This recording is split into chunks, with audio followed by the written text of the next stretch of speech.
Ditong patnubay at gabay ng magulang ang kailangan. Maaaring may masiselang tema, lengguwahe, karahasan, sexual, horror o droga na hindi angkop sa mga bata.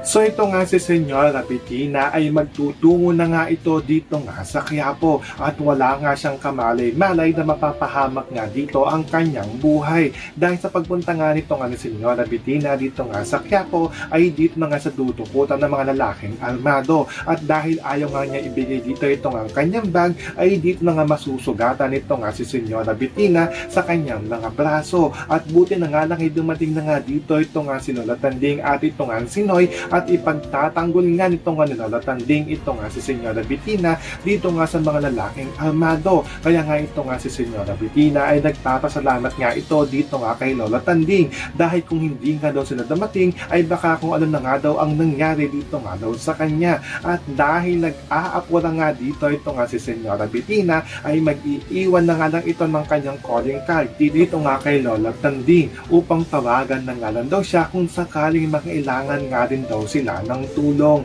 Kaya hindi na nga nagtagal ito nga si Senyora Bettina at iniwan na nga ni dito ito nga si Lola Tanding at ito nga si Noy. So pakakaabangan nga natin dito ang kapahamakan na naghihintay dito nga kay Bettina. Yan ang ating mga pakakatutukan at pakakaabangan dito nga lang sa FPJ's Batang Quiapo.